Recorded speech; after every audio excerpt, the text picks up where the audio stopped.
Bendiga. Dios le bendiga a todos. Dios le bendiga.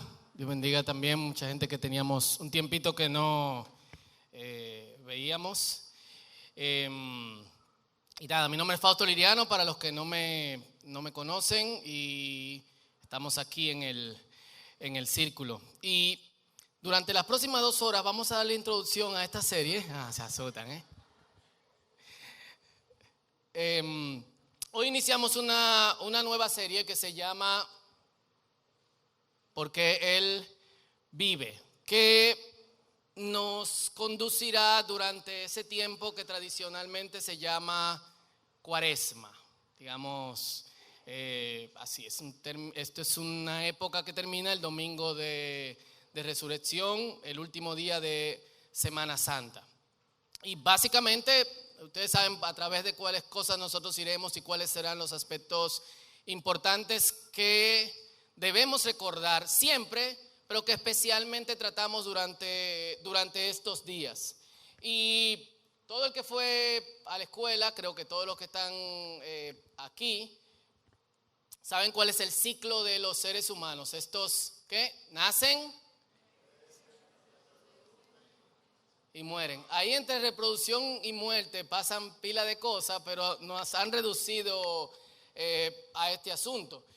Durante esta serie, traigo este ejemplo porque durante esta serie nosotros vamos a ver primero los ciclos de la existencia humana, que bíblicamente son vida, caída y muerte. Nosotros fuimos creados para vivir y fuimos creados para gozar la vida. Lamentablemente, la humanidad, el ser humano, ha decidido ir en una dirección contraria a lo que Dios decidió fuese el destino, el camino para cada uno de nosotros. Así que cayeron, tradicionalmente se le conoce como caída en teología, y morimos. Romanos 6:23 dice, porque la paga del pecado es muerte. Casi todo el mundo, por lo menos los que fuimos a colegios cristianos, no sabemos este versículo de memoria. A ver el resto, ¿cómo dice? Porque la paga del pecado es muerte, más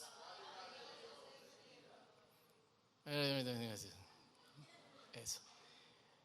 Muy bien. Pero vamos a explorar durante esta serie, no nos vamos a quedar en la muerte, a la luz de Jesús, su ministerio, su vida, cómo hay una posibilidad de que nosotros entremos. De hecho, todos los que somos creyentes hemos entrado en otro ciclo. Ese ciclo es de muerte a restauración y de restauración a vida. Juan 5:24, el que oye mi palabra y cree al que me envió tiene vida eterna y no será condenado, sino que ha pasado ¿de qué? De muerte a vida. Hoy, como vamos a estar en esta serie recorriendo cada uno de estos ciclos, vamos a hablar primero de vida a muerte. Esto es sumamente importante, que nosotros conozcamos este proceso de vida a muerte, porque obviamente nos ayuda a cambiar la narrativa que nosotros tenemos como creyentes.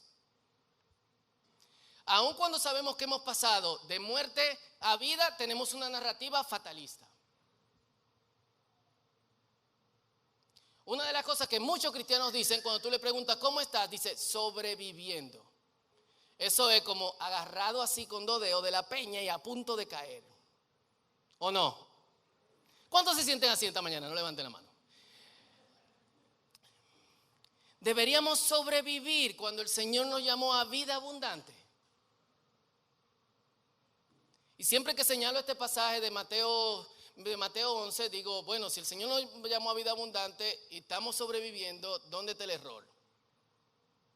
O en nosotros o en Cristo. O nosotros mentimos o Jesús es un hablador. Hay un fallo, pero nos hemos dedicado a explorar cuál es ese fallo. Entonces, saber que cómo ha sido ese proceso de vida a muerte y qué realmente significa la muerte, nos va a ayudar a nosotros a cambiar nuestra narrativa de vida, porque hay importancia en este término, no solamente teológicamente, y debemos entender cuáles son sus implicaciones y que no solamente significa pasar de esta vida. Muerte es mucho más. Obviamente, hablar de muerte trae consigo hablar de vida, y vamos a eso. Vamos entonces a leer en Génesis capítulo 3, los versículos 1 al 8. Génesis 3 del 1 al 8. Aquí dice RBC, pero vamos a leer, realmente esto es Nueva Traducción Viviente, disculpen el desliz ahí. Y leemos en el nombre del Padre, del Hijo y del Espíritu Santo. Dice así: la serpiente era el más astuto de todos los animales salvajes que el Señor Dios había hecho. Y yo quiero, prácticamente todo el mundo conoce este pasaje, y quien no lo ha leído sabe que una culebra habló con Eva. Full. Si usted no lo supo de la Biblia, los que somos viejos lo sabemos de cuál es tu versión. Se ríen, ¿verdad? Entonces, sabemos que entonces leamos este pasaje como lo es. Hay cosas raras que están pasando. ¿Por qué pasan esas cosas raras? Cierto día le preguntó a la mujer: ¿de veras Dios les dijo que no deben comer del fruto de ninguno de los árboles del huerto? Para que me entiendan, leyendo, conociendo las cosas raras. Si a usted le abre una culebra, ¿qué usted hace? Es más, si usted ve una culebra, ¿qué hace?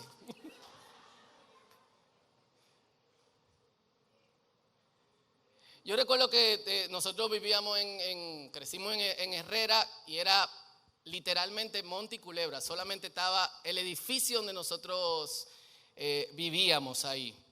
Había una laguna, yo iba a pescar a la laguna, pescábamos tilapia, las freíamos en la tarde. Disculpen el paréntesis aquí. Y una vez encontramos una culebra chiquita. Agarramos una botella grande, le hicimos hoyos, la metimos ahí y nos montamos en nuestra guagua yendo al colegio a las 6 de la mañana. Mi hermano Tito la llevaba, y yo recuerdo como ahora la culebra saliendo así por uno de los hoyos. Todo el mundo en la guagua salió corriendo. Imagínense si hablase esa culebra. ¿Por qué me agarraron? Que sea. Las culebras no hablan.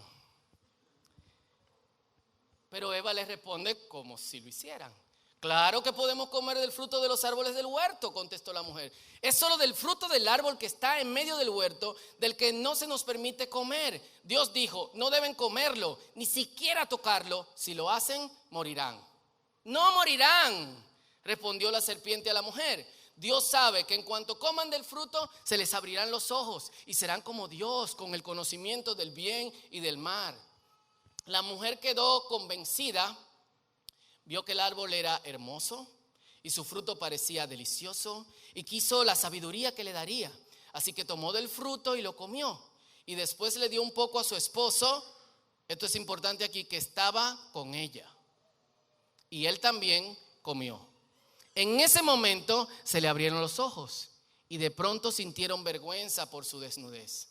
Entonces cosieron hojas de higuera para cubrirse.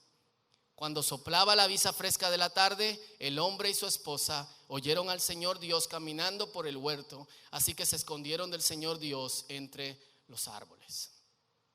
Este texto es súper conocido, así que yo no voy a redundar en un montón de detalles que probablemente la mayoría saben o han escuchado continuamente. Es lo que conocemos, esta parte, y el resto, hasta el último versículo, como la caída. Y algunas cosas que nosotros tenemos que señalar. En primer lugar, Adán recibe el mandato de no comer del árbol del conocimiento del bien y del mal en el capítulo 2, los versículos 16 y 17. Dice: pero el Señor Dios le advirtió. Aquí desde el versículo 15 hace una narración sobre el árbol y dice que en el centro del árbol, del huerto, estaba el árbol de la vida, y al lado el árbol del conocimiento del bien y del mal. Y dice: pueden comer libremente del fruto de cualquier árbol del huerto, excepto del árbol del conocimiento del bien y del mal. Si comes de su fruto, sin duda, morirás. En ese momento, el hombre no sabe qué es la muerte. Está prácticamente recién creado. Quizás en el versículo 3... esto está a total discusión, quizás Eva haya visto algún animal muerto, alguna cuestión decadencia. La muerte como evento no entra sino hasta cuando uno de los hijos de Adán y Eva entran en conflicto. Si Dios habla de muerte, es porque la muerte es una posibilidad. Para que me entiendan bien, con un ejemplo que quizás es imperfecto, pero que ayuda, es similar a la conceptualización de muchos conceptos científicos. Empecemos con el átomo. 5 siglos antes de Cristo, los atomistas, así se llamaban, hablaban de una unidad muy, muy, muy pequeña de la que estaba constituida todo el universo. Si dividimos todas las cosas, llegamos a esta unidad indivisible de la que está formada toda, que es el átomo. Pero no fue sino hasta 25 siglos después que los hombres fueron capaces de observar el átomo. Digo observar porque nadie ha visto un átomo. De hecho, lo único que se puede hacer es como palpar su tensión electrónica. Ahora sabemos que se divide y que en lo que tú divides el átomo se sigue dividiendo y se sigue dividiendo y se sigue dividiendo, y se conoce el poder de manipularlo. Pero se habló del concepto muchos siglos antes. Probablemente si se le hubiese dado otro nombre, en 25 siglos después, cuando se conoce, se le conoce por ese nombre. La muerte, en el punto en el que Adán le escucha, no ha sucedido. Él no le entiende. Es un concepto. De hecho, todavía nosotros no entendemos la muerte. Y una pregunta importante aquí como paréntesis que debemos hacernos si leemos el capítulo 2 de manera inteligente es: ¿el ser humano fue creado como inmortal? Se lo dejo de tarea, y esta pregunta los ayudará a ahondar un poquito más en esa dirección. Si fue creado como inmortal, ¿por qué se creó el árbol de la vida?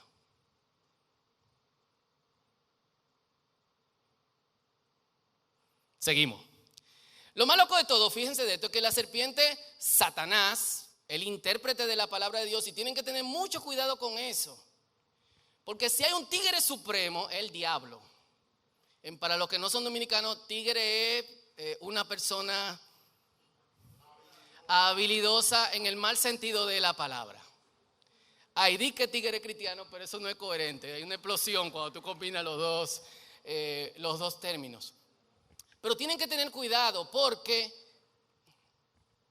no solamente Satanás se disfraza como ángel de luz, sino que Satanás interpreta las escrituras y le interpreta como le conviene.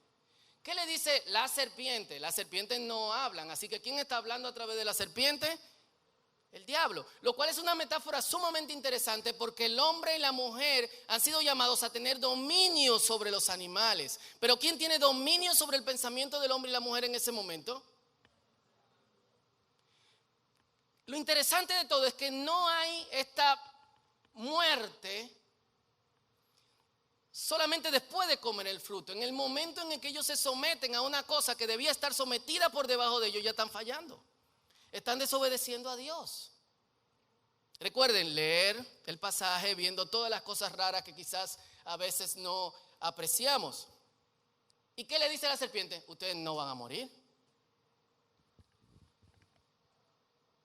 ¿Y saben qué pasa? ¿Qué pasó? La mujer comió, el hombre comió, ¿qué pasó? No murieron. Pero hablen bien, vamos. ¿Murieron o no murieron?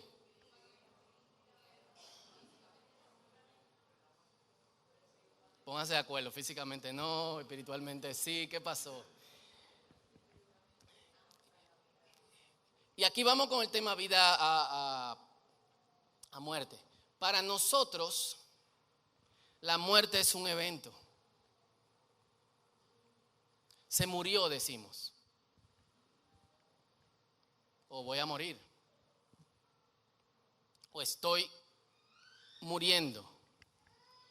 Pero la muerte es realmente un estado. Y eso es algo que nosotros tenemos que grabarnos en nosotros mismos. No hay muerte en el momento en que el evento sucede. Porque la muerte es algo mucho más profundo que ese punto en el tiempo de la vida de cada uno de nosotros.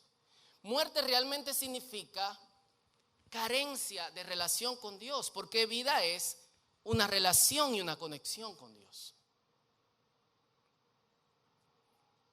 Como dice el teólogo Eberhard Jungel, el pecado hace perder todo contacto. La muerte es la resultante de esta tendencia a la falta de relación. En ese sentido, la muerte antropológicamente no está presente no solo y no primeramente al fin de la vida, sino se halla presente en cada momento como posibilidad activa en esa tendencia a romper toda conexión. Todo el que no tiene una relación con Dios está muerto. La caída representa esa distancia frenética que el hombre se impone entre él, el hombre y la mujer, el ser humano, entre él, entre ellos y Dios. Eso es la caída. Fíjense que lo primero que pasa en el versículo 8, cuando escuchan a Dios, ¿qué es lo primero que pasa? ¿Qué hacen? ¿Están aquí, hermano, conmigo? A mí me gusta que participen, pueden hablar, interrumpirme, pueden levantar la mano y decir que están en desacuerdo, no importa. Se esconden. ¿Por qué se esconden?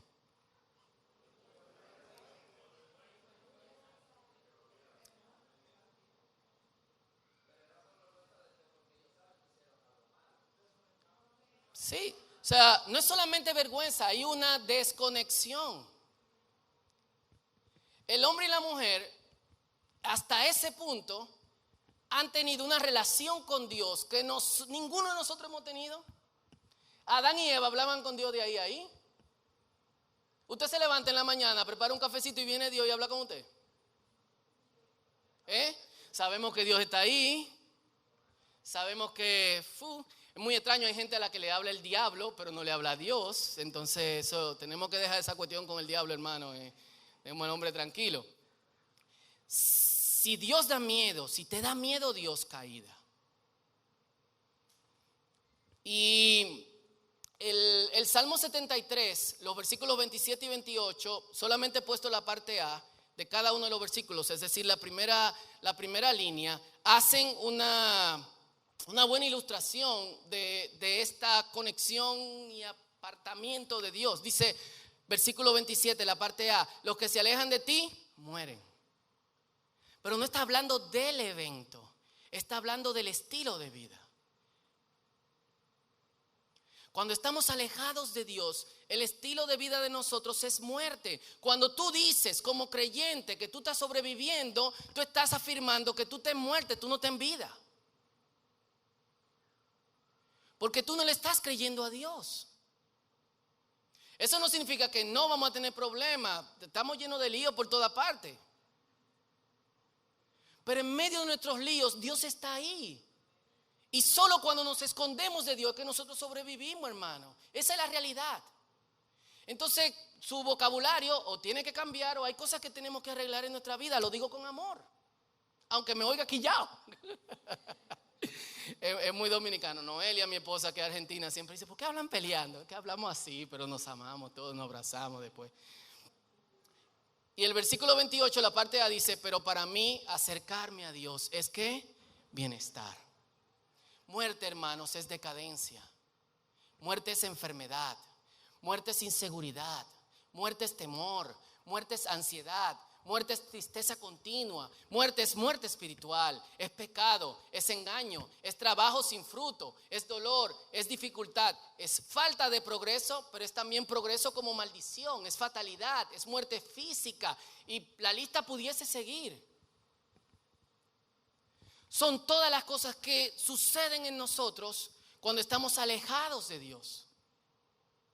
Por eso Jesús le explota la cabeza a Marta cuando ella va y le dice, Señor, si tú hubieras estado aquí, mi hermano no se hubiera muerto. Y Jesús le dice, Marta, él va a vivir.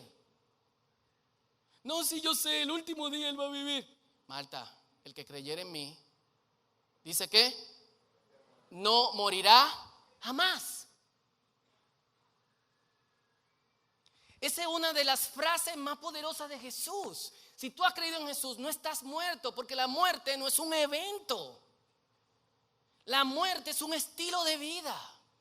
Y es el estilo de vida que asumimos precisamente cuando estamos alejados de Dios. ¿Por qué? Porque Dios en la Escritura se presenta como un Dios viviente.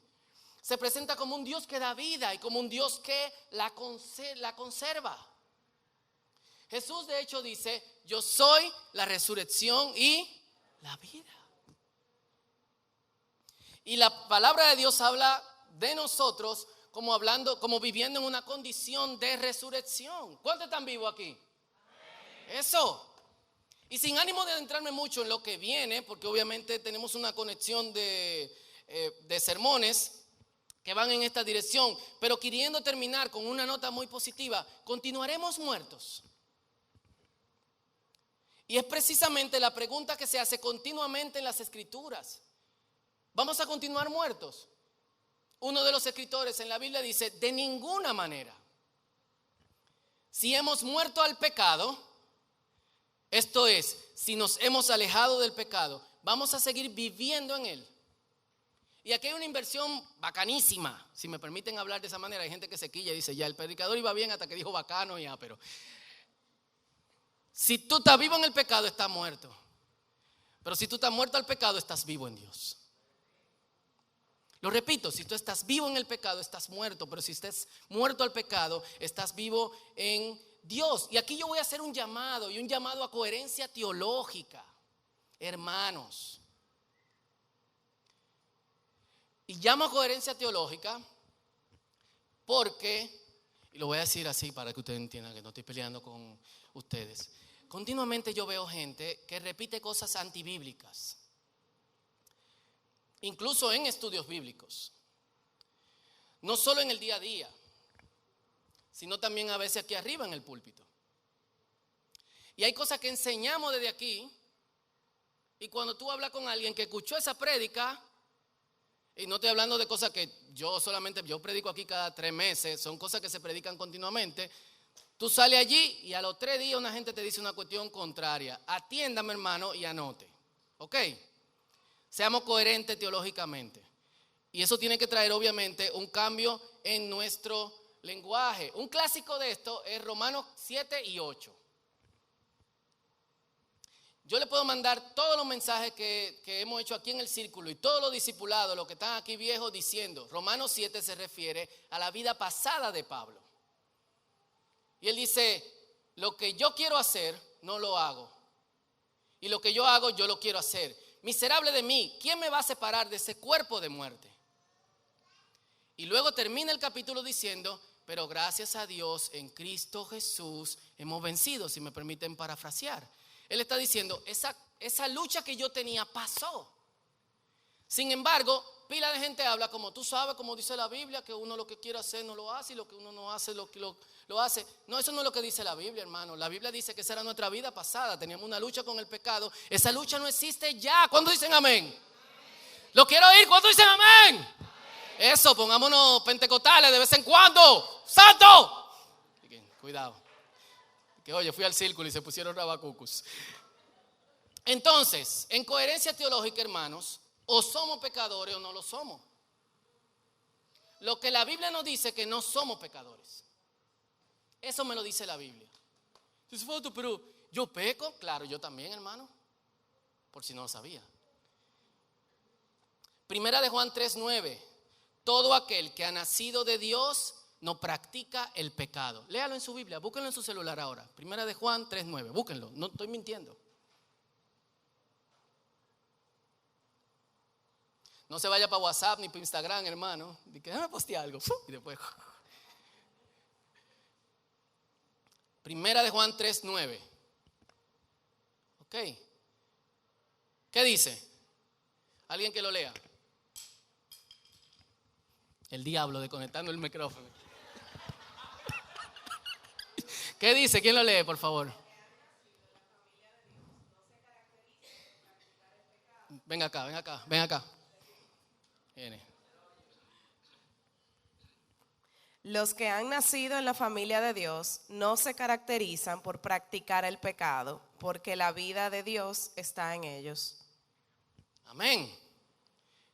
Es decir, nosotros no somos pecadores. Juan 1:8 dice, si decimos que no tenemos pecado, por otro lado, nos engañamos a nosotros mismos y la verdad no está en nosotros. ¿Cuál es la cuestión entre todo versículo? Miren, yo desde que me casé descubrí algo.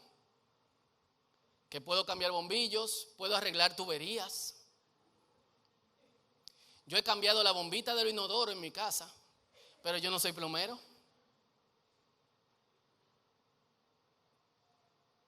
Noelia quería un plomero y un electricista, porque su papá pintaba la casa, hacía plomería, hacía cuestión eléctrica. Yo llamo a Freezer, que es un tipo que nosotros tenemos que hace todo. Después le paso el teléfono. Listo. Pero ¿para qué tú vas a llamar a Freezer si tú puedes hacer eso? Yo no soy plomero, yo brego con Biblia, déjame tranquilo. ¿Entiendes? Pero hay cosas que yo puedo hacer. Al hacer yo esas cosas, ¿me hace plomero?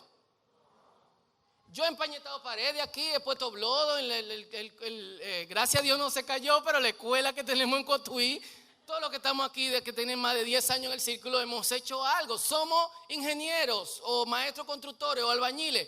No, bajo la gran paciencia de un maestro constructor y de un albañil, hicimos algo que después ya arreglaron durante la semana. Entonces esta es la gran diferencia. Si yo soy pecador, soy una persona que vivo en el pecado. Usted no es pecador. Y como lingüista tengo que decirle que como nosotros hablamos, influencia como nosotros vivimos. Porque es la excusa que nosotros nos damos para seguir viviendo en el pecado. Y decimos, tú sabes, porque todos somos pecadores, la Biblia lo dice. La Biblia no dice eso. Búscamelo donde lo dice. Por cuanto todos pecaron y están destituidos de la gloria de Dios. Claro. Todos hemos pecado y todos estamos destituidos de la gloria de Dios, pero sigue leyendo Romanos y te vas a dar cuenta que te habla de la ruta de reconexión con Dios. Entonces, coherencia, o yo estoy reconectado o yo estoy desconectado. Si estoy desconectado, soy un pecador. Y si soy un sinvergüenza que se hace llamar a sí mismo cristiano y sigue haciendo y practicando el mismo pecado una y otra vez, soy un pecador, no tengo vida. Pero si sirvo a Dios, obviamente caigo, obviamente hay cosas que dependiendo del estado de mi vida voy a caer más fácil que en otros momentos, pero no soy un pecador. Y aquí tenemos que tener coherencia. ¿Por qué eso es importante? Esto es importante porque ya yo no practico el pecado como estilo de vida. El pecado no es mi estilo de vida. Repítetelo. El pecado no es mi estilo de vida. Si tú eres cristiano, repítelo conmigo hoy aquí. Aunque si tú eres visita, no. Si tú eres el círculo, sí. El pecado no es mi estilo de vida. Dilo otra vez. El pecado no lo es. ¿O sí? Tú te levantas y dices, ¿cómo vamos a pecar hoy? Porque si así tú eres un pecador. Si no, no. Nosotros hemos sido llamados ¿de qué? De muerte a vida. ¿Qué leímos en Juan 5:14? Que quien cree en mí y en mi palabra, en quien me ha enviado, ha pasado de muerte a vida. Hemos pasado de decadencia a restauración. Esa es la victoria que el Señor tiene en nosotros. Por muchos años se usaron sustitutos. Otros seres vivos, lo podemos leer en el Antiguo Testamento, los sacrificios que se usaban hasta panes, hasta harina, había libaciones que era derramar vino o aceite sobre una piedra. Por muchos años se usaron estas cosas para que representativamente absorbieran la culpa. Pero el pecado seguía reinando y seguía gobernando. Cientos de años, lo mismo, nada cambió. De hecho, Hebreos 9:9 dice, todo esto es ahora. Un ejemplo para nosotros que demuestra que las ofrendas y los sacrificios no eran capaces de purificar la conciencia de los que adoraban de esa manera. Dios trajo un cambio. No va a estar aquí en pantalla, pero Hebreos capítulo 2, 14 y 15 dice, debido a que los hijos de Dios son seres humanos, hechos de carne y sangre, el Hijo también se hizo carne y sangre. Pues solo como ser humano podía morir. Y solo mediante la muerte podía quebrantar el poder del diablo, quien tenía el poder sobre la muerte. ¿Y sabe por qué la muerte no tenía poder sobre Cristo?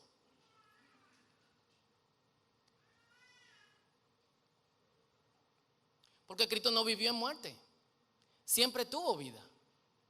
Y en el evento de su muerte, Él mismo decidió morir. ¿Y qué Él dice? en el evento de su resurrección, Él mismo decidió vivir nuevamente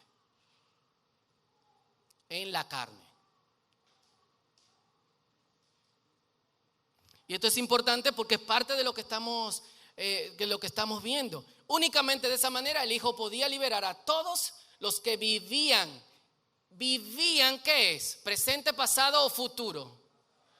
Los que vivían esclavizados por el temor a la muerte.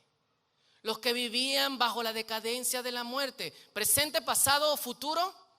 Pasado. Pregunta, apelando a la coherencia, ¿por qué seguimos hablando como si fuera nuestra condición presente? ¿Tiene sentido eso?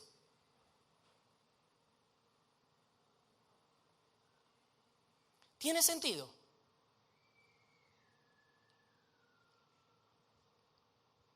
Así que la Biblia nos sigue diciendo, Romanos 6, 12 al 14, no permitan que el pecado controle la manera en que viven.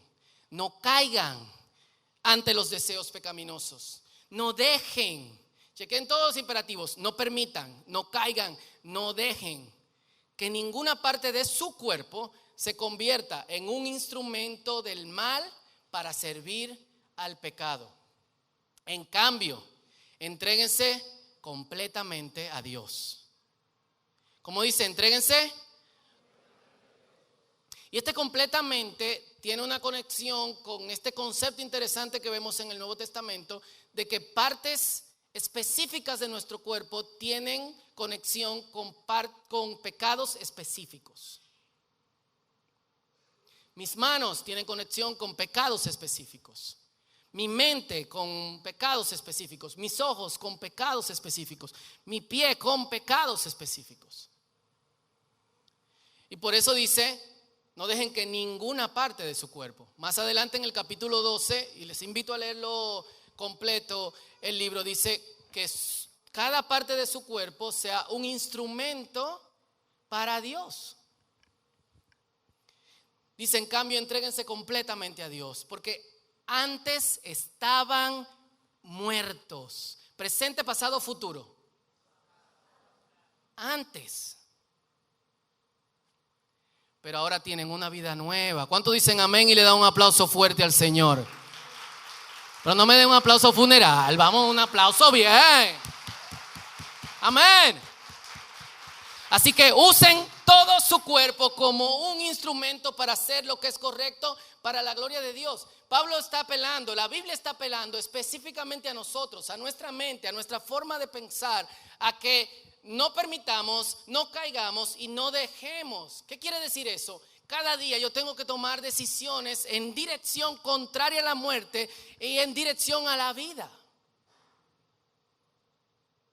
Si bien toda la humanidad ha pasado de vida a muerte, y es lamentablemente la realidad de todos los que caminan alrededor de nosotros que no tienen una conexión con Dios. Es la verdad, ofende, pero es cierto.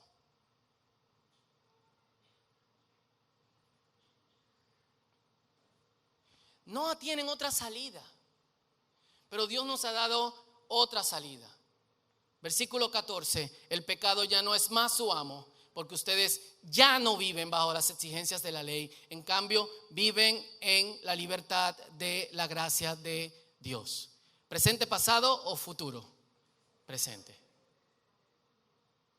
Vivíamos muertos, vivíamos sobreviviendo, vivíamos lejos de Dios, vivíamos en decadencia, vivíamos muriendo. Pero ahora vivimos en el Señor. Ahora no somos pecadores. El pecado sigue embromando y alrededor. De vez en cuando le hacemos caso, pero no es nuestro estilo de vida. Y seguimos caminando hasta alcanzar la perfección, hasta ser como Jesús. Ese es el camino. No vivimos en la caída, no vivimos de vida a muerte, porque el Señor nos ha mostrado otro camino. Continuaremos muertos. Continuaremos diciendo que estamos sobreviviendo. Continuaremos diciendo que somos pecadores. Yo creo que ofendemos bastante a Dios si Él ha hecho esto tan grande por nosotros y nosotros seguimos adoptando el lenguaje de muerte. Obviamente, lo que estamos leyendo nos dice, hay un trabajo que tenemos que hacer. Y ese trabajo empieza aquí.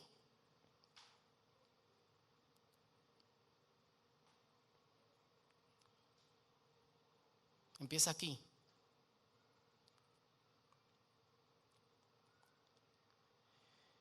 Yo tengo que asumir como hijo de Dios que hay cosas que pasaron y ahora yo tengo una nueva vida.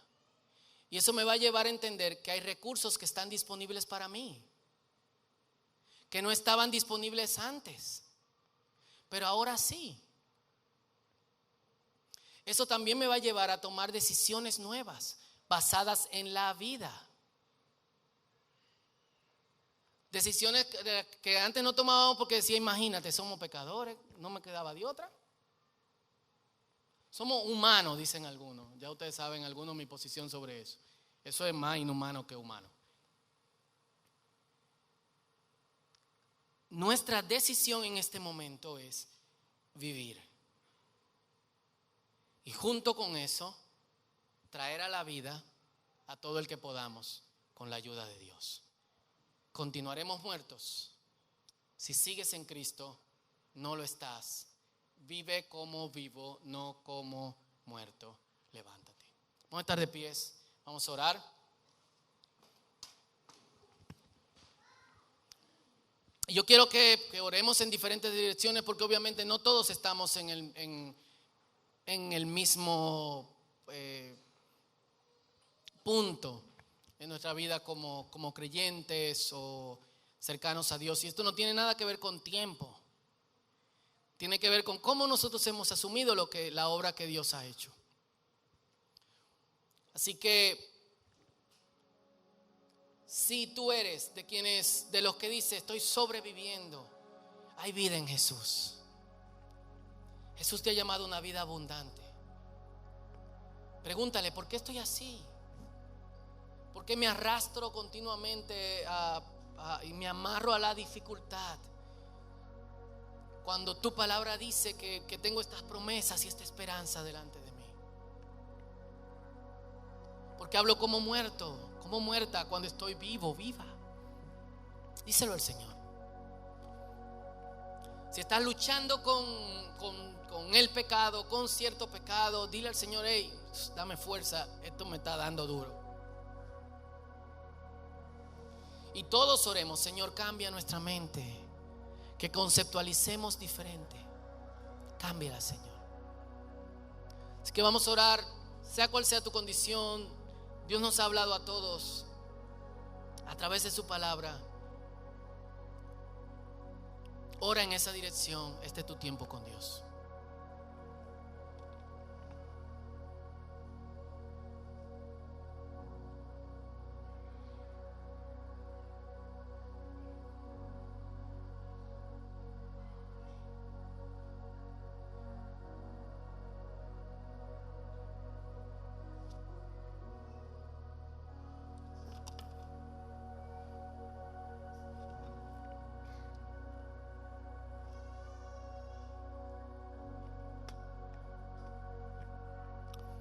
Gracias, Señor. Quiero hacer en lo que todos van orando, quiero hacer una oración especial. Si estás aquí, alguien te invitó, llegaste, pero todavía no has tomado una decisión firme de seguir al Señor, yo quiero hacerte una invitación a seguirlo. Si quizás fuiste cristiano por muchos años o cristiana y te apartaste de Él, yo quiero hacerte un llamado de muerte a vida. Y yo quiero decirte que el Señor te ama profundamente, profundamente. Y si esa es tu condición, si eres una de estas personas, yo quiero que donde estás, tú repitas esta oración después de mí. Dile, Señor Jesús, perdóname. Quiero la vida abundante que tú prometes. Acércame a ti. No quiero ser un pecador. No quiero ser una pecadora. Quiero ser hijo, quiero ser hija de Cristo, de Dios. acércame a ti. En el nombre de Jesús. Y le voy a pedir a todos que inclinen su cabeza, cierren sus ojos, por favor. Si alguien aquí hizo esta oración conmigo, solamente quiero verte. Donde estás, levanta tu mano, bájala inmediatamente. Amén. Gloria a Dios. Gloria a Dios. Quiero orar por estas personas. Señor, en el nombre de Jesús te pido por aquellos que en esta mañana te han aceptado. Ayúdalos por tu Espíritu Santo. Tú nos sellas con tu Espíritu. Tú haces que esta decisión sea seria. Dale los recursos como tu palabra promete que ellos necesitan para caminar este camino, Señor. Y a todos, Señor, abrúmanos con la vida que ya tú nos has dado. No solo la prometiste, sino que la diste, y ya hemos sido resucitados en Cristo Jesús. Y que lo creamos y que vivamos coherentemente con esta realidad, que es la realidad de tu palabra. En el nombre poderoso de Jesús. Amén. Dios le bendiga, Dios le guarde. Así mismo de pie vamos a seguir adorando al Señor. Gracias por escuchar.